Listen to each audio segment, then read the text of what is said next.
Uh, I just wanted to, I'm back at Holly Park,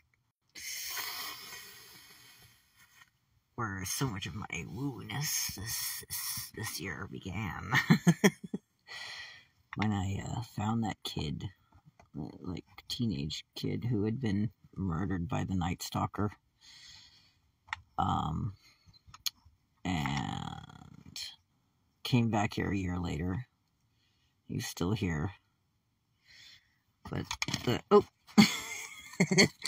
that second time I came back, he was a little bit more insistent because he'd been waiting for a while, you know. And he was all so he was stabbing me in the neck. So, like, not only did I know the details of who killed him, but now he was stabbing me in the neck. So that I could feel what he was feeling. It was not fun, I must say. It was not fun. But because I knew he was so young, you know, it's like the compassion usually outweighs the actual horror of the event, as it were. That was also the first time I ever saw, there was like this trail of smoke coming up from my floor, but it was moving in reverse. And I woke up totally sober, just woke up and looked over, saw this trail of smoke, thought my house was on fire, and then realized the smoke was moving in reverse, which made me go a little bit wonky in the head.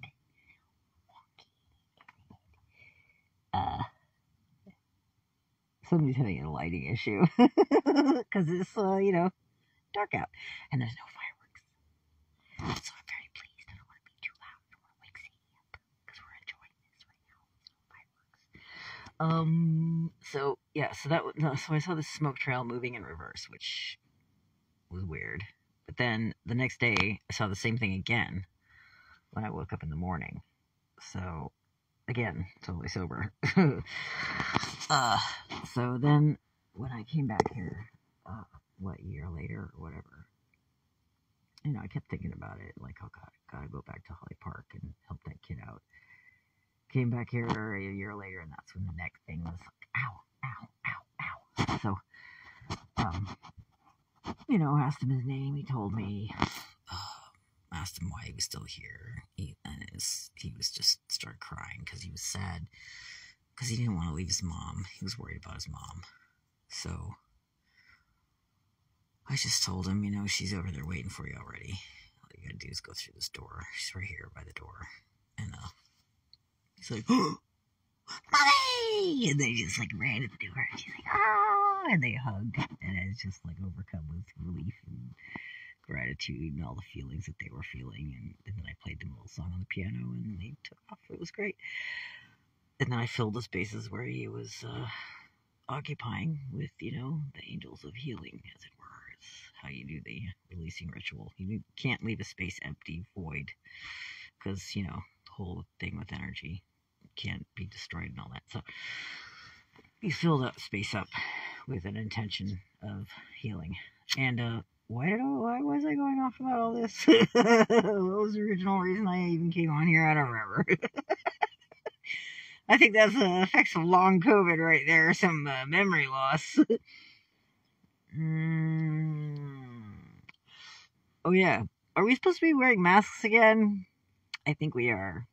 Because everybody's wearing them and looking at me like, wait, because I'm not wearing one. I'm like, oh wait, I haven't been watching the news. Because, you know, what's the point? I watch comedy, but I don't really watch the news. You know, it's just too... What are we supposed to be afraid of now? The end of the world. You know, I grew up in the 80s. We got used to the, like, whole theory of nuclear war happening at a drop of a hat any moment. Go watch the movie Threads. That's what the 80s was like. So I've already been through this. This feeling of constant fucking apocalypse, which actually means revealing and not destroying. So, oh yeah, what was I talking about? Oh yeah, so the reason I wanted to come on here in the first place was to tell you guys that is a final conclusion of my woo-woo witchy psychic road trip. The other day, I received a suggestion that I should perhaps, just for shits and giggles, I should bless every single person who ever hurt me in my life. This life, not the other ones, because I don't know all their names. And it's a pretty good chance we're just repeating together as a group, re-meeting each other to see if we harm each other the same amounts. So I did that. I sat here and I named every single fucking person that ever even said anything that they didn't realize hurt my feelings, and blessed every single one of them. I bless so-and-so, I bless so-and-so, I bless so-and-so, I bless so-and-so, I bless so-and-so. I got up to, like, I don't know, at least 500 people. Because then I would think of, like, sections of time, and then all the people in that section, I'd bless them all, and then the next section would come in, not even in consequential order or anything. But after a while, I started realizing, oh my god, it's so many people. It was a lot of people. It's a lot of fucking people. And the more they hurt me, the more relieving it was to bless them. And some people I even had to bless a few times, because I'd come back to them and I'd think about them again and be like, okay, I'm going to bless them again, you know. And something about that process was like, oh my god, dude. I felt like 300 pounds lighter after that. Like, nothing hurts like it used to in my head, or even in my field, or anything. Like, I have no, like, residual resentments. I just farted. I don't have any residual resentments. Do have a little bit of gas, though. And, like, I was just bawling the whole time. It was just because it felt so good. It was literally like, it's such a simple fucking thing, and yet you have to be in the right mindset for it, right? So I was, clearly. But, you know, I was also in a very receptive state, just kind of like receptive to the idea of not necessarily surrendering. It's kind of like surrendering with love, but it's more because you're not acknowledging that there's an attachment there that you need to let go of. You don't have that sort of pressure, that, like, unconscious pressure on you, that you're undoing something that's, you know, stuck to you, as it were. Oh, just lost the light. Ran out of battery power. Oh, well, too bad. It's not the first thing I ran out of this week. I don't have any butane left either, but I've just started putting my tea bags in a mason jar with some water and sticking them outside in the sun to make tea now. And every time I take a shower, I have to, like, jump around a lot to get myself really sweaty so that I can pour a bunch of ice cold water all over me for my shower. And I'm like, wow, it's so invigorating. But otherwise, I'd be sitting here going, well, I can't heat water, so I can't take a shower. But, you know, it's pretty nice taking a shower, so I'll just come up with a creative solution around that. And that was my creative solution. Do a bunch of jumping jacks, jump around, I don't know, ride my little bicycle, get all sweaty, and then pour a bunch of cold water on you. Really quick. It's, you know, we have to do these things when we have to manage the budget, or lack thereof. Yeah, because I'm in that place again, you know. But it's, for some reason this time, I know exactly the reason, but it's okay. We'll get through it. I'm just staying calm and staying conscious and staying grounded and staying gracious and staying positive in this present process and staying true to myself. And to all those in the ether who have been of tremendous and completely 100% heartfelt appreciated aid to me in so many different ways. But I must say, it's kind of weird because, you know, when I initially started crossing people over, because I see them as people, you know, that's kind of why I started connecting with them so heavily. It was because I was so suicidal, and so I was starting to, like, pick up on other suicidal people's, well, ghosts, because I was so fucking suicidal. So, initially I thought, well, if I just, yeah, my batteries ran out. I don't have any lights on right now. Sorry, I did for a minute there, but I have a lighter. Here's a lighter. This will make it real ghosty. So I initially started crossing people over because I was so suicidal at the time. I just kept thinking, if I maybe help other people that already killed themselves, this will give me some kind of karmic positive credit. And so that if I ever do, finally off myself one day, at least I'll be in good standing or something. That was my initial thought. I was like, I figure if I cross over, I don't know, 500 people, will that count for it's okay for me to off myself now? Because I've crossed over 500 people. These are the things you think about when you're sitting alone in the woods, freezing your ass off in Cleveland, and you don't know anybody, and you know what the fuck you're gonna do. So yeah, that's where my head was at the time. It was pretty gnarly. It was pretty gnarly set of years there for a minute before I really adjusted to sobriety. Because ow, it's getting hot. Because it was very difficult. It was a very difficult time, as it would be for anyone who has been like on a rotating shift of different buffer zones, substance wise.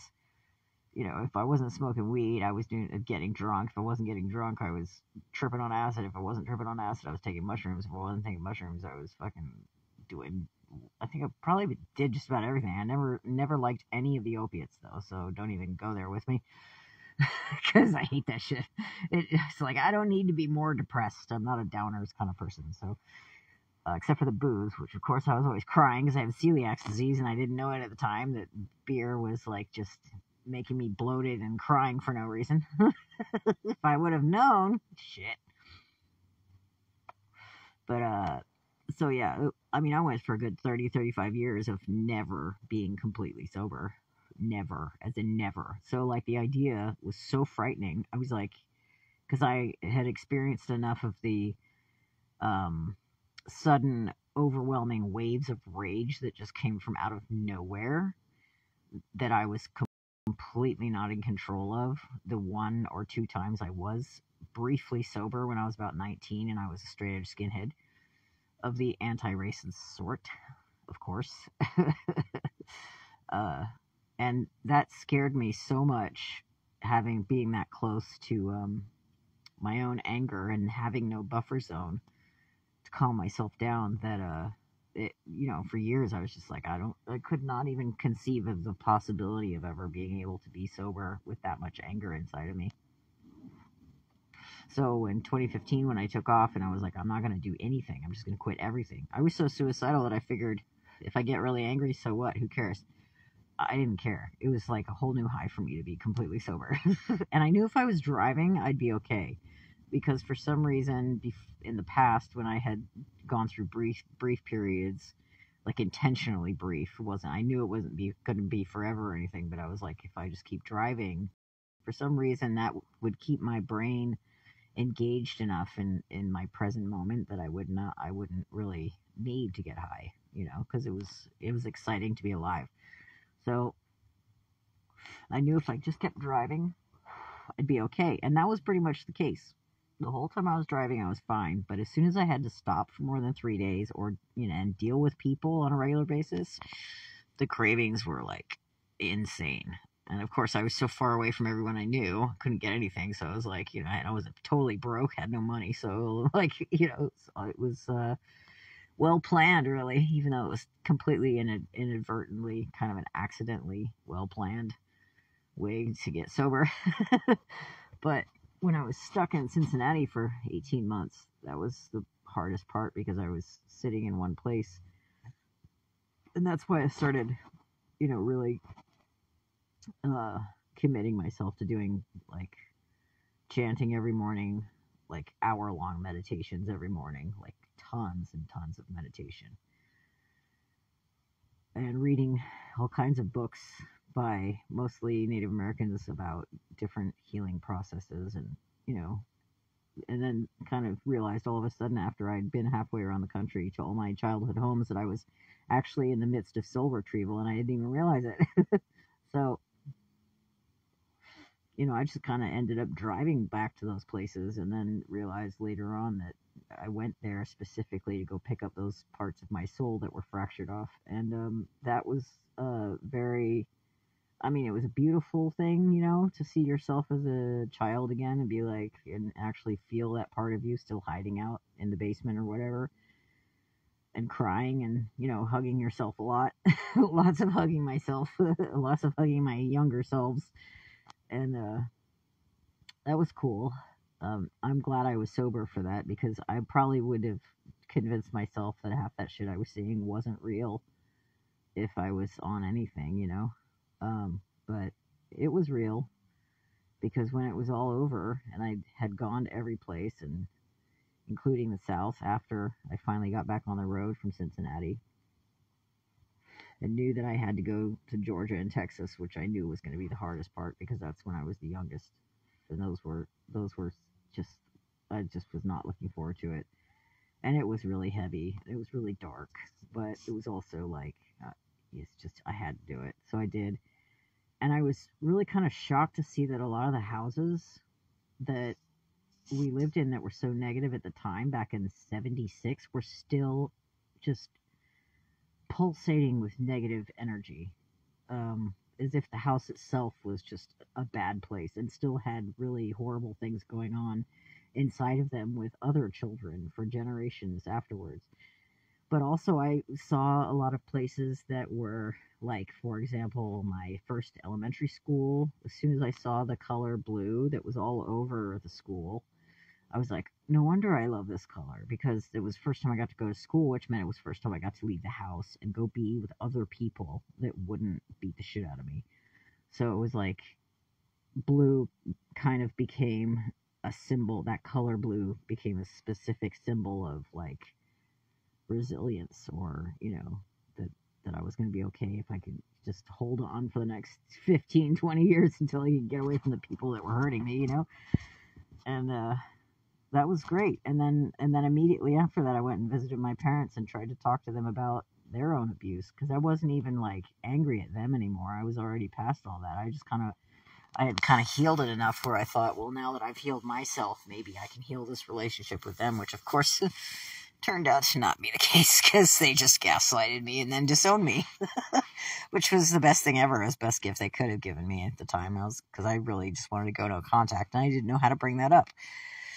It is a beautiful thing. I think meditation, besides LSD, back in the 80s, LSD saved my life, but clearly meditation saved my life starting in 2010 until now. Burning sage is the other thing. Without those three things, and then Sadie came along, and oh my God, life is just, I can't even imagine what my life was like before I met her, because she makes everything so much better. Like when I was in Cincinnati and I had just heard about Ghost Ship happening, I was so fucking crushed, and I just wanted to jump on the nearest freight train and come back here and be with people and hug everybody I knew. I couldn't even look at a fire in order to make coffee for like 6 months. I would just start bawling. And she would just look at me and lick my face and be like, well, I still have to pee. So I'd still have to go outside and take her, and she would still want to play and stuff. And she just kind of kept me going. Like if I just stay present with this dog right now, I'm going to be okay, and it was true. So, I don't know, I'm just really happy right now, and I just really wanted to tell everybody, sort of as an ending to this whole psychic thing. Well, I don't know if it's really an ending, because nothing really ends ever, does it? No, not really. I just wanted to share that whole blessing, everyone who's ever hurt you, because it's probably one of the most liberating experiences I've ever had, beyond actually being around Mount Shasta, because I'm fairly convinced now that I'm back in the city and around all these people and all this Wi-Fi and all this low-grade anxiety again, that and my sensitivity has dropped slightly since I've come back off of the mountain, that something about being in that magnetically charged area of Mount Shasta was making my hands feel as if they were on fire. And I know that that's some kind of symptom of, well, it's a lot of Reiki practitioners say that that's the best time for you to do any healing is when you're literally on fire, because you're more effective that way. So I think I'll probably end up going up there again at some point, you know, when I can get back on the road again. But for now, I just have to kind of stay present right here, right now, and pay all my debts off because I'm kind of in the hole again. But whatever, you know, it's just money. There's no shortage of food. There's no shortage of money. There's no shortage of clothing or shelter on this entire planet. There's no shortage of water. It's just a scarcity mindset that has been drilled into us to make us all afraid so that we become competitive and grabby and dickheaded, which, you know, is really just not helping anything. Because as soon as you kind of let go of those abundance blockages that you have given yourself or that were pummeled into you by some kind of like capitalist Republican most often, then, oh, look, there's a light over there. Then, you know, in that scenario, then, you know, of course you're going to be all, oh, I got to grab this and stockpile and hoard. And, you know, all of my hoarding tendencies have slowly left. So I'm actually thinking of maybe starting my own business called Physical, Emotional, and Spiritual Decluttering. Because they all seem to go together. Like, they all happen at the same time, really. Because one is just connected to the other. And, like, once you start getting rid of physical things, you start realizing that it's all because of the emotions that are attached to it. Like, that whole thing about, like, people who hoard generally because they see an object on the street and they feel as emotionally discarded as the object is, and that's why they identify with the object and feel like they have to take it home with them and take care of it, because in a way they're just trying to self-soothe, you know. And when I heard that, it was a lot easier for me to kind of like let go of the objects with gratitude and just be like, you know, you can go now. I don't need to drive you around in my 20-ton truck and make it heavier than it already is. So, you know, all these things are helping. Plus, the science of sound. It's the science of sound. I've been listening to all kinds of stuff via 432 frequencies, and it is really helping. It's seriously rewiring my entire friggin' everything. And it's really great. I'm so grateful to music for that reason. Like, well, besides LSD and meditation and sage and sadie, music, the piano. I mean, the piano is the whole reason I'm even in this truck. Because I couldn't fit it through the door of any other vehicle. And I didn't want to get anything with windows, so that I didn't want anybody to be able to see me. So I was like, nah. So, you know, it's all working out really well. Even if, like, on paper, my life looks like a total failure, when in fact, I have never been more, like, down, grounded on earth and actually feeling good, like, as a person, you know, with, it's like I don't need a buffer zone anymore because I'm not in constant war with myself anymore. I'm, like, on my own side, which was, something that started back in 2012 and it's taken this long to actually kind of complete that process.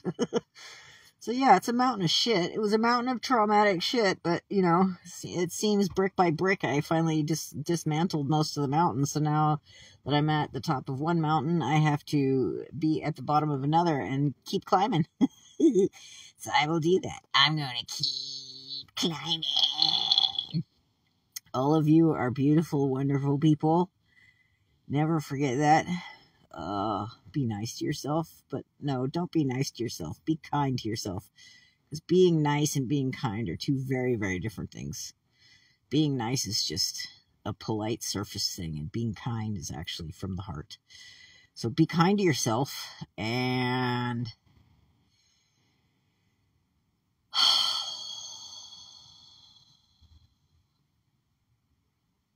yeah. Thank you. Thanks for listening. Thank you for listening. Thank you. And I will see you soon, hopefully. Okay, bye. Good nighty night. Sweet dreams.